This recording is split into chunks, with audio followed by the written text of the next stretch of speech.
Olá pessoal, tudo bom com vocês? Eu sou a Ariane, psiquiatra espírita, e hoje você está no Incorporando, onde falamos tudo sobre mediunidade, tudo mesmo. E você já vai aí curtindo esse vídeo, comentando as suas dúvidas e compartilhando. Lembrando também de me seguir nas outras redes. É tudo Sentindo Espiritismo, porque lá a gente tem muito conteúdo para você também e são diferentes dos daqui, tá bom?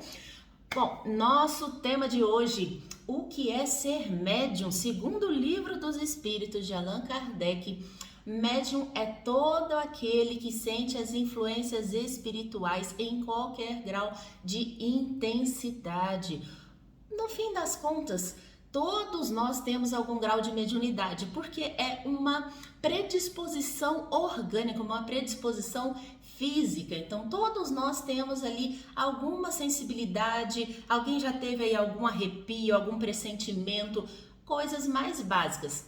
Só que a gente chama realmente de médium ostensivo, médium de trabalho, tem vários nomes por aí, aquele que tem essas características muito claras e muito persistentes. Então, aquela pessoa que está sempre ouvindo coisas que não estão lá, que tem facilidade de ver vultos, de ver espíritos, de sentir o cheiro, existe essa mediunidade, sentir toque, ou até aquela pessoa que recebe mesmo, que o pessoal chama não muito corretamente de incorporar, porque não entra dentro do corpo da pessoa, tá, gente?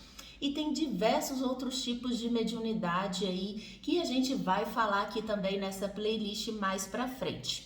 Mas, então, uma coisa importante que a gente precisa saber sobre o médium é que ele é médium em qualquer lugar. Então, se ele é médium lá no centro espírita, lá no trabalho espírita, ele também vai ser na casa dele, no trabalho dele, onde ele estuda, no meio da rua. Então não existe isso de, eu vou trabalhar somente ali no grupo espírita. Isso vai acontecer em qualquer lugar que esse médium estiver, porque é uma predisposição interna dele. Com o tempo, ele aprende a controlar e aí ele vai realmente exibir essas características somente no seu local de trabalho. E isso é um processo, gente. Tem muita gente que às vezes me procura no direct e fala, mas eu tô vendo isso, tô vendo aquilo. Calma. Existe um processo de desenvolvimento da mediunidade.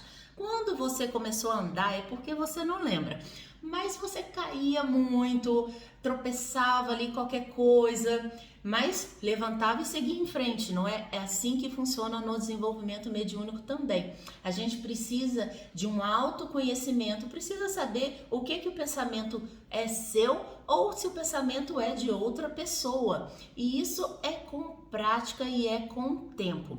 Uma outra coisa também que eu recomendo para vocês é busque estudar, busque conhecer a doutrina espírita, é excelente para isso, é uma questão muito segura para você entender sobre a mediunidade. E aí a gente tem o Livro dos Espíritos e o Livro dos Médiuns de Kardec, e nós temos as obras fantásticas de André Luiz, a coleção A Vida no Mundo Espiritual, Psicografia de Chico Xavier, que vai explicar muito bem essas questões para vocês. Procure também um centro espírita que tenha estudos, que tenha um grupo de educação da mediunidade para que você possa aos poucos ir trabalhando isso dentro de você. E uma questão importante também, nunca pare de estudar, nunca pare de fazer coisas boas também. O trabalho no bem, ele auxilia você a se manter equilibrada, você manter a sintonia com a espiritualidade superior. Lá no trabalho mediúnico, você vai auxiliar alguns irmãozinhos que não estão lá muito bem equilibrados. Mas a sua sintonia tem que ser com aqueles que estão, ok? E para você conseguir isso, você precisa ter pelo menos a maior parte do seu dia de bons pensamentos, de bons sentimentos. 100% do tempo é impossível, gente. Nós realmente não temos esse grau de evolução, mas a gente precisa se esforçar para isso. E olha que oportunidade maravilhosa. Ao mesmo tempo que você trabalha dentro da mediunidade, você ainda trabalha a sua reforma interna, porque aí você precisa ter disciplina de manter esse pensamento sempre numa vibração mais alta. Isso não é fácil de fazer, mas é possível. E a gente pode sim treinar a nossa mente, o nosso pensamento para fazermos isso e de forma muito bem feita. Agora, tem uma coisa que sempre também o pessoal fala: puxa, tá, eu sou médium, e agora? Eu sou obrigado a desenvolver a mediunidade? Eu sou obrigado a trabalhar no centro espírita? Como é que funciona isso? Olha só, dentro da mediunidade que você tem vai variar muito. Se você realmente tem uma questão de evidência ou uma questão de audiência, você vê ou você ouve os espíritos, talvez você possa trabalhar isso no seu próprio dia a dia, com o trabalho no bem, que pode ser dentro do seu trabalho remunerado ou pode ser num voluntariado. E aí você vai utilizando essa mediunidade para algo construtivo. Se essa mediunidade é, por exemplo, de uma incorporação, você não vai conseguir fazer isso em casa. Ou desdobramento, que é aquela viagem astral, é menos comum, mas ela existe. Você também não deve fazer isso em casa, sem uma orientação, sem um acompanhamento, sem um suporte de um centro espírita. Ah, mas eu não quero desenvolver de jeito nenhum. Vamos voltar lá para o começo. Lembra que é uma predisposição orgânica, que existe ali sim uma alteração genética no seu corpo físico que te faz ter uma mediunidade ostensiva? Ok? Guarda isso daí. Existe uma coisa chamada planejamento reencarnatório. Quando você veio aqui para esta terra, você se comprometeu do lado de lá que você ia fazer um trabalho dentro da mediunidade para repor ou reparar os seus erros lá do passado, porque a reparação é muito mais rápida, gente. Vida de médium é trabalhosa, é difícil, é muita coisa. E aí, você chegou aqui e falou: não quero mais não. Ok. Só que o seu erro do passado continua lá.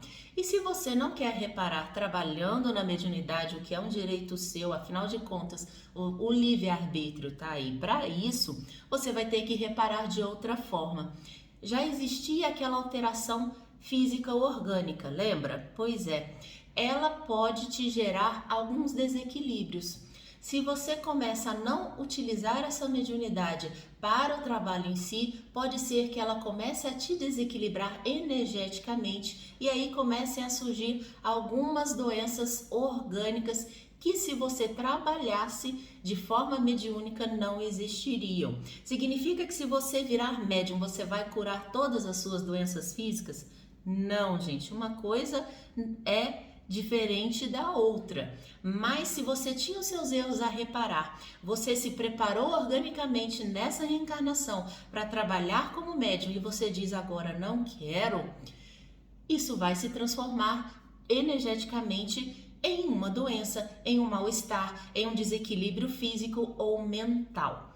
Pode ser que você trabalhando isso de outra maneira, não vou trabalhar dentro da mediunidade, mas eu vou trabalhar no bem fazendo tal coisa, a espiritualidade também pode suspender essa mediunidade. E aí você trabalha num outro processo que você deseje qualquer. Agora, quem vai te dizer isso é só a espiritualidade superior. Não existe ninguém que vai chegar para você e vai falar: olha, você tem que fazer tal coisa ou tal coisa.